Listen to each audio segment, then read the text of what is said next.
ఈ రోజు మనం మాట్లాడుకుందాము బిగ్ బాస్ 9 లో డబుల్ ఎలిమినేషన్ జరిగింది. ఫస్ట్ ఫ్లోరా ఎలిమినేట్ అయింది, దాని తర్వాత శ్రీజ ఎలిమినేట్ అయింది. ఫ్లోరాకు ఓట్లు తక్కువ ఉన్నాయి, ఆమె పర్ఫార్మెన్స్ అంత మంచిగా లేదు, ఆమె ఎలిమినేట్ కావడంలో న్యాయం ఉంది. కానీ శ్రీజకు చాలా సపోర్టే ఉంది. శ్రీజ ఈ వారం మంచిగా ఆడింది, శ్రీజకు ఓట్లు కూడా మంచిగా వచ్చాయి. కానీ ఎవ్వరు ఎక్స్పెక్ట్ చేయని విధంగా ఇన్ని సంవత్సరాలు నాగార్జున గారు ఏం చెప్తారంటే, బిగ్ బాస్లో ఎలిమినేషన్ జరగాలంటే అది ప్రజల నుంచి మాత్రమే జరగాలి, ప్రజలు ఓటు వేయకపోతే మాత్రమే మీరు బిగ్ బాస్ హౌస్ నుంచి వెళ్ళిపోతారు. కానీ ఇంట్లో వాళ్ళ హౌస్ మేట్స్ డెసిషన్ వల్ల కానీ బిగ్ బాస్ డెసిషన్ వల్ల కానీ మీరు ఎప్పుడు ఎలిమినేట్ కారని చెప్పిన నాగార్జున గారు ఫస్ట్ టైము ఈసారి శ్రీజాను ఫస్ట్ ఈ బిగ్ బాస్ చరిత్రలోనే ఫస్ట్ టైము ఆమెను ఎలిమినేట్ చేయడం జరిగింది. అది కూడా వైల్డ్ కార్డ్ ఎంట్రీస్ ఎవరైతే వచ్చారో 6 మంది వాళ్ళ ఒపీనియన్ తీసుకొని శ్రీజాను ఎలిమినేట్ చేయడం జరిగింది.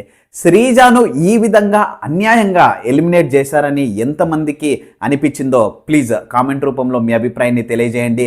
శ్రీజ కంటే వరస్ట్ పర్ఫార్మెన్స్ చేస్తున్న రీతు ఎందుకు ఎలిమినేట్ కాలేదు? రీతు, డెమాన్ పవన్ ఆ కంటెంట్ జనాలకు నచ్చకున్నా, ఎంతో ఇరిటేట్గా ఉన్న వాళ్ళని ఎందుకు బిగ్ బాస్ హౌస్లో పెట్టారు? శ్రీజాను ఎందుకు ఎలిమినేట్ చేశారని చాలామంది క్వశ్చన్లు అడుగుతున్నారు. మీకు కూడా ఆ క్వశ్చన్ వచ్చిండొచ్చు. మీరేమనుకున్నారు? అసలుకు శ్రీజకు అన్యాయం జరిగిందా లేదా? శ్రీజ పర్ఫార్మెన్స్ ఫస్ట్ వీక్లో సెకండ్ వీక్లో వరస్ట్గా ఉన్నది. ఎప్పుడైతే ప్రియా శెట్టి అండ్ మర్యాద మనీష్ మాస్క్ మ్యాన్ వాళ్ళు ఉన్నారో అప్పుడు ఎస్ శ్రీజ వాయిస్ ఏదైతే ఉందో చాలా వరస్ట్ అనిపించింది. కానీ దాని తర్వాత తగ్గించుకుంది. సంజన మిడ్ వీక్ ఎలిమినేషన్ జరిగినప్పుడు కూడా సంజన గారు చెప్పారు, ప్రీవియస్గా శ్రీజ ఎప్పుడైతే మీన్స్ ఎక్కువ మాట్లాడేది, ఇప్పుడైతే 1000 నుంచి అది 300కు తగ్గింది, చాలా తక్కువ మాట్లాడుతుంది, జనాలను ఎక్కువ ఇరిటేట్ చేయకున్నదని ఎంతో మంచిగా సంజన చెప్పింది. దాని తర్వాత ఈమె ఆట కూడా మెరుగుపడింది, అందరితో కలవడం అండ్ కెప్టెన్ అయిన ప్రతిసారి ఫిజికల్ టాస్కులలో బెస్ట్ పర్ఫార్మెన్స్ ఇచ్చింది శ్రీజ. మామూలుగా కాదు, ప్రతి ఒక్క ఫిజికల్ టాస్క్లో బెస్ట్ పర్ఫార్మెన్స్ ఇచ్చింది. రిలేషన్షిప్లో మాత్రమే కొంచెం అటు ఇటుగా అనిపించింది. కానీ అపార్ట్ ఫ్రమ్ దట్ శ్రీజ మాత్రం వన్ ఆఫ్ ద బెస్ట్ అని నాకు అనిపించింది. యాజ్ ఎ కామనర్గా అగ్ని పరీక్ష నుంచి ఈ రోజు వరకు ఎలిమినేట్ అయిన ఈ రోజు వరకు మనం చూసుకుంటే శ్రీజ మాత్రం one of the best physical కంటెండర్గా బిగ్ బాస్ హౌస్లో నిలబడుతుంది. బెస్ట్గా ఆడింది. ఆమె అంత వెయిట్ లేకపోయినా ప్రతి ఒక్కరితో, మగవాళ్ళతో, ఆడవాళ్ళతో అందరితో సమానంగా పోరాడి చాలామంది కెప్టెన్, ఇమాన్యుయల్ కెప్టెన్ కావడానికి, పవన్ కళ్యాణ్ కెప్టెన్ కావడానికి, తనుజ కెప్టెన్ కావడానికి, వీళ్ళందరూ కెప్టెన్ కావడానికి శ్రీజ సపోర్ట్ చేయడం అనేది, సంజన కెప్టెన్ కావడానికి శ్రీజ సపోర్ట్ చేయడం అనేది నిజంగా చాలా చాలా చాలా గ్రేట్ అని అనిపించింది. ఈరోజు ఎపిసోడ్ గురించి మనం మాట్లాడుకుందాం, ఎపిసోడ్ రివ్యూ గురించి మనం మాట్లాడుకుందాం. నాగార్జున గారు ఎన్నిసార్లు చెప్పినారు, Sreeja you are more powerful, అందరికంటే నువ్వు మంచిగా ఆడుతున్నావు, అందరు నిన్ను చూసి భయపడుతున్నారని నాగార్జున గారు ఎన్నిసార్లు చెప్పిన తరువాత కూడా అసలుకు శ్రీజాను ఎలిమినేట్ చేయడం ఏంటనే దాని గురించి ఈరోజు మనం మాట్లాడుకుందాం. ఏం లేదు, శ్రీజాని ఎట్లా ఎలిమినేట్ చేసినారంటే, ఇప్పుడు బయట నుంచి వచ్చిన 6 మంది ఎవరైతే ఉన్నారో, ఈ డేంజర్ జోన్లో ఉన్న 6 మంది ఉన్నారు కదా, ఆ డేంజర్ జోన్లో ఉన్న 6 మందిలో నుంచి వాళ్ళు ఒకరిని డైరెక్ట్గా ఎలిమినేట్ చేయొచ్చు. అంటే ఆల్రెడీ ఫ్లోరా ఎలిమినేట్ అవుతుంది కదా, ఫ్లోరా ఎలిమినేట్ అయిన తర్వాత వీళ్ళ ఎంట్రీ జరుగుతుంది. ఎంట్రీ అయిన తర్వాత వీళ్ళల్లో ఎవరినో ఒకరిని డైరెక్ట్గా ఎలిమినేట్ చేయొచ్చు. అండ్ లాస్ట్లో ఉండే ఓటింగ్స్ ఎవరెవరికైతే ఉన్నాయో, ఎస్పెషల్లీ సుమన్ శెట్టికి, డెమాన్ పవన్కు అండ్ శ్రీజకు, ఈ ముగ్గురికి లాస్ట్ 3లో ఉన్నాయంట. ఈ లాస్ట్ 3లో నుంచి మీరు ఎవరినైనా ఎలిమినేట్ చేయొచ్చని ఇప్పుడు వచ్చిన వైల్డ్ కార్డ్ ఎంట్రీస్ ఎవరైతే ఉన్నారో వాళ్ళకి చెప్పారు. వాళ్ళు ఇప్పుడు శ్రీజ కొంచెం ఓవర్గా మాట్లాడుతుంది, ఆమెకు నెగిటివిటీ ఎక్కువ ఉంది, అవుట్ సైడ్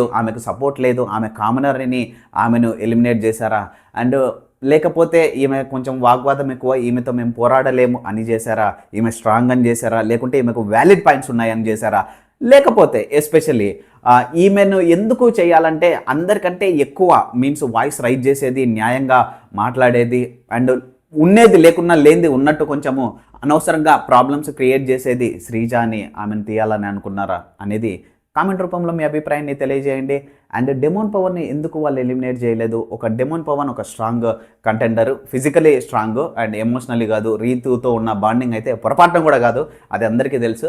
కానీ ఆయనను ఎందుకు తీసేయలేదు? ఇది బిగ్ బాస్ ప్లానా? బిగ్ బాస్ ఎవరిని ఉంచాలనో ఎవరిని తీసేయాలనో బిగ్ బాస్ వాళ్ళనే ఉంచుతున్నాడు. ఎందుకంటే డెమోన్ పవన్ చూడడానికి మంచిగా ఉంటాడు. ఇప్పుడు ఎవరైతే వైల్డ్ కార్డ్ కంటెస్టెంట్స్ వస్తున్నారో వాళ్ళతో పులిహోర కలపొచ్చు, ఇంకా షో ఇంకా కొంచెం ఇంట్రెస్టింగ్గా ఉంటుందని అట్లా అనుకుంటున్నారు. అసలు ఇంత ఘోరంగా నిమిషానికి ఒకసారి ప్రతి దాంట్లో మీన్స్ ఓవర్ యాక్షన్ చేస్తున్న రీతు, డెమోన్ పవన్ ఎందుకు ఎలిమినేట్ కావడం లేదు అనే క్వశ్చన్లు మాత్రం ప్రతి ఒక్కరికి వస్తున్నాయి. నాకు కూడా చాలా అట్లనే అనిపించింది వాళ్ళను ఎలిమినేట్ చేసింటే. ఈరోజు ఎపిసోడ్లో ఏం జరిగిందో అనే దాని గురించి కూడా మనం మాట్లాడుకుందాం. సుమన్ శెట్టి అన్న కూడా చాలా డేంజర్లో ఉన్నాడు. ఈరోజు సుమన్ శెట్టి అన్న కూడా ఎలిమినేట్ అయ్యే అవకాశాలు చాలా ఎక్కువ ఉన్నాయని చెప్పారు. సుమన్ శెట్టి అన్న ఫ్యాన్స్ ఎవరైతే ఉన్నారో దయచేసి మీరు ఆయనను మర్చిపోయినట్టున్నారు. ఫస్ట్లో ఆయనను కింద ఉన్నోని పైకి లేపేసినారు. ఇప్పుడు పైకి తీసుకుపోయిన తర్వాత సపోర్ట్ తక్కువైంది.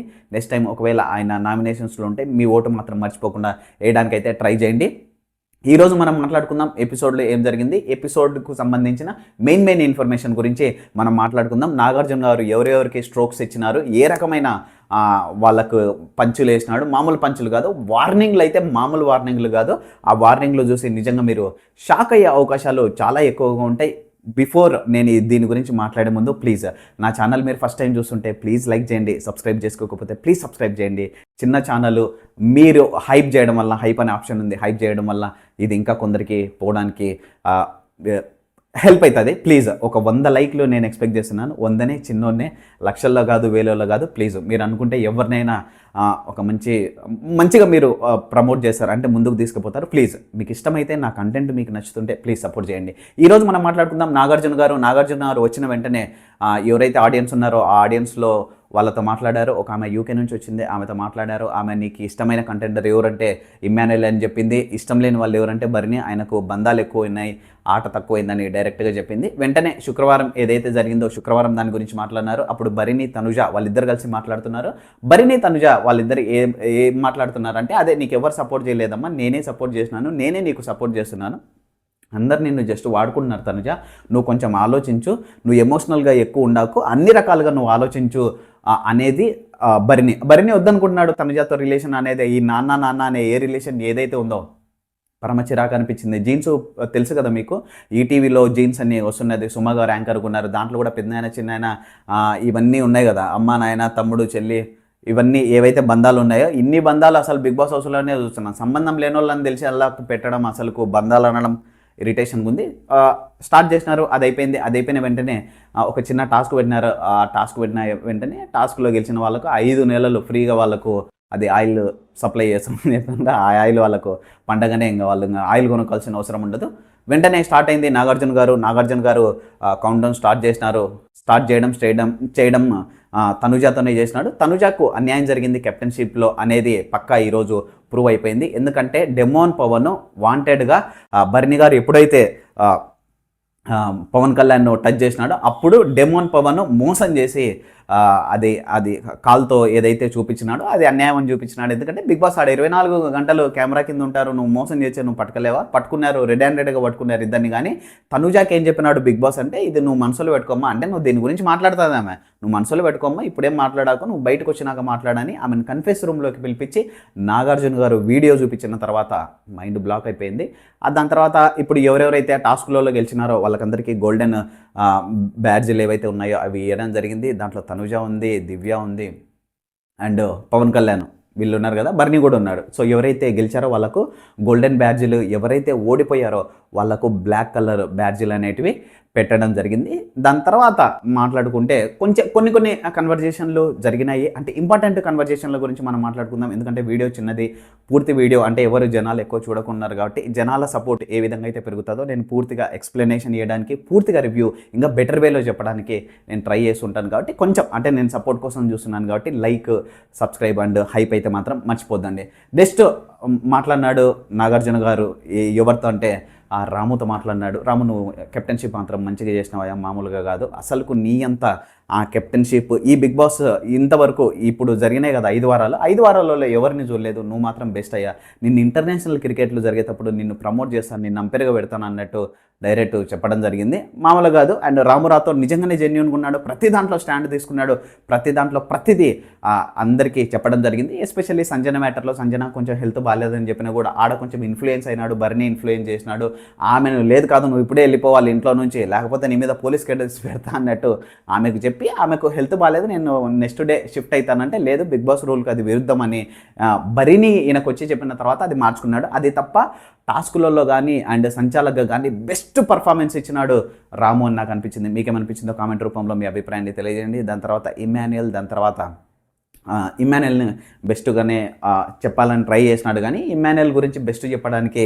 ఏం లేదు. ఎందుకంటే ఇమ్మాన్యుయల్ కొంచెము అదే టాస్క్ ఏదైతే జరిగిందో బెలూన్ టాస్క్లో అర్థం కానట్టు నటించినాడని నాగార్జున గారు కొంచెం వార్నింగ్ ఇచ్చినాడు, నీ పర్ఫార్మెన్స్ అంత మంచిగా ఏం లేదయ్యా, నువ్వు ఇంకా బెటర్గా ఆడాల్సిందని ఇమ్మాన్యుయల్కు చెప్పడం జరిగింది. అండ్ ఇమ్మాన్యుయల్ కూడా దానికి యాక్సెప్ట్ చేసినాడు, సార్ నేను ఇంకా బెస్ట్ ఇవ్వలేదు సార్, బెస్ట్ ఇవ్వడానికి ఇంకా బెటర్గా నేను ట్రై చేశాను అని చెప్పడం జరిగింది. పవన్ కళ్యాణ్ కంగ్రాచులేట్ చేసినాడు ఫస్టే, అది నేను మర్చిపోయానని చెప్పడం, పవన్ కళ్యాణ్ మంచిగా అన్నవయ్యా, మోసం చేసి గెలిచినావని ఆయన మనసులు అనుకుంటా, నాగార్జున సార్ మనసులో అనుకుంటాను, మోసం చేసి గెలిచినావు నువ్వేందయ్యా, అయినాగా ఏదో నాకు చెప్పమంటున్నారు కాబట్టి మైకులు చెప్తున్నాను నేను, బాగానే నువ్వు బెస్ట్గానే, అది మోసం, క్లియర్ కట్ మోసము, తనుజాకు మోసం జరిగింది.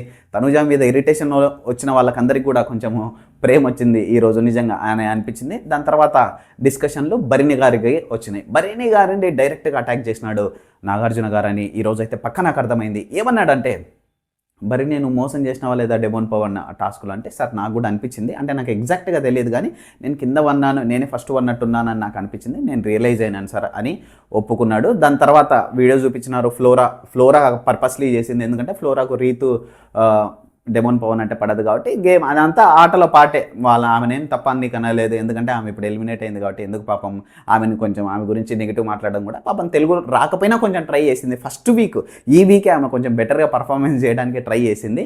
అండ్ సుమన్ శెట్టి అన్నను కూడా ఆమె మోసపూరితంగా అవుట్ చేసింది. సుమన్ శెట్టి అన్నను కూడా అడిగినాడు నాగార్జున గారు, ఏమయ్యా సుమన్ శెట్టి నువ్వు అన్యాయంగా నిన్ను అవుట్ చేసినారని నువ్వు చెప్తాను, అన్యాయమా కాదా రాము నువ్వు చెప్పంటే, లేదు సార్ నాకు కూడా అది తగిలినట్టు టచ్ అయిందంటే మళ్ళీ వీడియో చూపించినారు, వీడియోలో క్లియర్ కట్గా తగలలేదు, ఎందుకంటే ఆయన పాదానికి ఆ నీళ్లకు చాలా గ్యాప్ ఉంది, కానీ ఆ నీళ్ళలో వాళ్ళకు కొంచెం అటు అనిపించిండొచ్చు. మళ్ళీ ఏం సుమన్ శెట్టి అంటే, ఏమో సార్ ఇంకా నేను వీళ్ళతో ఆడను, నాకు ఇంగ్లీషే కొంచెం వస్తుంది, ఆమెకు తెలుగు రాదు, ఇంకా నేను ఏం చేద్దామని వెళ్ళిపోయినాను సార్, మిగతా వాళ్ళకు కూడా ఆడ పడుకున్నారు కదా వాళ్ళకు కూడా ఇబ్బందులు అవుతాయి, క్రాంప్స్ ఏమన్నా వచ్చాయని సుమన్ శెట్టి అన్న బంగారం అనిపించుకున్నాడు ఆ మాటకు. మళ్ళీ నేను చెప్తున్నాను, సుమన్ శెట్టి అన్న ఆ మాటకు, సార్ నేను ఎక్కువసేపు ఆడ వాగ్వాదం చేసినానంటే ఆడ మిగతా వాళ్ళందరూ నీళ్ళల్లో ఉన్నారు కదా, వాళ్ళకు క్రాంప్స్ కానీ ఏదైనా ప్రాబ్లమ్స్ వస్తాయని నేను వెళ్ళిపోయినాను, నిజంగా మీరు అభినందించి తీరాలని నేను అనుకున్నాను. ప్లీజ్ మీకు నచ్చితే మీరు కామెంట్ చేయండి ఈ విషయం గురించి కూడా, మీకు నచ్చిన విషయం గురించి మాత్రం, మీకు ఏ విషయం నచ్చినా ఏ విషయం నచ్చకపోయినా ప్లీజ్ కామెంట్ మాత్రం మీరు మీ అభిప్రాయంలో తెలియజేయండి. దాని తర్వాత నాగార్జున గారు అందరితో మాట్లాడడం జరిగింది. అదేవిధంగా నాగార్జున గారు మెయిన్ బర్నీకి వార్నింగ్ ఇచ్చినాడు, అండ్ దివ్యకు కూడా మంచి స్ట్రోక్ ఇచ్చినాడు. మామూలుగా కాదు, దివ్య నువ్వు ఏదైతే అది బెడ్ టాస్క్ ఉంది కదా, ఆ బెడ్ టాస్క్లో మంచిగానే పర్ఫార్మెన్స్ చేసినావు, అది మంచిదే, కానీ నువ్వు తనుజ ఉండింటే బర్నీ గారు ఎవరిని తోసేసేవాళ్ళంటే అబ్సల్యూట్లీ సార్ ఇంకా తనుజాను పెట్టి నన్ను తోసేసేవాళ్ళని క్లియర్ కట్గా చెప్పినాడు. అండ్ దివ్య గురించి అండ్ శ్రీజ గురించి కూడా సేమ్ అదే మాట్లాడినాడు, శ్రీజాన్ అంత దారుణంగా చేసినాడు కదా దానివల్ల నీకేమనిపించింది అంటే, అంతే సార్ రిలేషన్షిప్ లేదు కదా ఆయనకు వాళ్ళకు, అందుకోసమని అట్ట తీసేసినాడని దివ్య కొంచెం మంచిగానే చెప్పినట్టు నాకు అనిపించింది. మీకేమనిపించింది అసలుకు ఈరోజు ఎక్కువ ఎవరికి వార్నింగ్ ఇచ్చాడు నాగార్జున గారు అని మీకు అనిపించిందో ప్లీజ్ కామెంట్ రూపంలో మీ అభిప్రాయాన్ని తెలియజేయండి. ఎస్పెషల్లీ ఈరోజు అందరికంటే ఎక్కువ తిట్లు తినింది, ఎక్కువ తిట్లు తినాలని రాసి పెట్టింది మాత్రము రీతుకు డెమోన్ పవన్కు. మామూలుగా తిట్టలేదు నాగార్జున గారు, మనస్ఫూర్తిగా ఆయన మనసులో ఉండేది కూడా పెట్టుకొని బీభత్సంగా తిట్టేసినాడు. ఏమమ్మా మీకు తెలివి ఉందా లేదా, అసలు ఉందా లేదా మీకు తెలివి ఉందా, క్లియర్ కట్గా ఆడ ఏం చెప్తున్నారు, ఆట ఏ విధంగా ఆడాలని చెప్తున్నారు, నువ్వు ఏ విధంగా ఆడుతున్నావు అమ్మ రీతు, నీకు తెలివి ఉందా లేదా, నీకు హెయిర్ కట్ చేసినారు కానీ నీకు మెదడు ఏమైనా కట్ చేసినారని డైలాగ్ ఏదైతే కొట్టినాడో, సిగ్గుంటే ఇంకొకసారి రీతు అట మాట్లాడడానికి కూడా ట్రై చేయదు. ఆమె సేవ్గా అయిండొచ్చులే కానీ ఏ రకంగా సేవ్ అవుతుందో ఇంకా దేవునికే తెలుసు అబ్బా. ఇట్లాంటి కంటెంట్ నిజంగా బిగ్ బాస్ హౌస్లో వర్కౌట్ అవుతుంది అనేది కూడా నేను ఫస్ట్ టైం చూస్తున్నా. అంటే ఇంత దారుణంగా కంటెంట్ ఉండి జనాలు దీన్ని కూడా ప్రమోట్ చేస్తున్నారంటే నిజంగా తెలీదు. అండ్ దాని తర్వాత బ్రహ్మాస్త్ర అనేది అందరూ పెట్టినారు. బ్రహ్మాస్త్ర అనే ఏదైతే ఉందో దాంతో ఎవరినైనా సేవ్ చేయొచ్చు. అండ్ అది ఇమ్మాన్యుయల్కి వచ్చింది. ఎందుకంటే ఆడ 6 మంది ఎవరైతే గోల్డెన్ బ్యాడ్జీలు ఉన్నాయో ఆ బ్యాడ్జీలను తీసుకోవాలి. బ్యాడ్జీలను అవి ఉంటాయి కదా, దాంట్లో పోయి ఎవరికైతే అది బ్రహ్మాస్త్ర రాకూడదో దాన్ని వాళ్ళు కట్ చేయాలి. అండ్ అది పెట్టినారు. ఫైనల్గా ఇమ్మాన్యుయల్ గెలిచినాడు. ఇమ్మాన్యుయల్ గెలిచిన తర్వాత ఎలక్షన్ స్టార్టెడ్ అయింది. ఎలక్షన్లో అందరినీ ఎవరైతే నామినేషన్స్లో ఉన్నారో 6 మందిని పెట్టారో 6 మందిలో 4కి డేంజర్ జోన్లు వచ్చాయి. ఓన్లీ 2కి మాత్రమే ఎవిక్షన్స్ అనే సింబల్స్ వచ్చాయి. దాంట్లో రీతు ఉంది అండ్ ఫ్లోరా ఉంది. ఎలిమినేట్ అయితే శ్రీజ అయింది అండ్ ఫ్లోరా అయింది. శ్రీజ ఎలిమినేట్ అయినది మీకు ఎట్లా అనిపిస్తుందో ప్లీజ్ ఒక్క విషయం మాత్రం ఆమె గురించి ఒక్క మాట, అంటే మీకు ఫేర్ అనిపించిందా అన్ఫేర్ అనిపించిందా ప్లీజ్ కామెంట్ రూపంలో మీ అభిప్రాయాన్ని తెలియజేయండి. రేపు మరొక వీడియోతో మళ్ళీ కలుద్దాం. Thank you. Hype, like, subscribe చేయడం మాత్రం మర్చిపోవద్దు. Good night.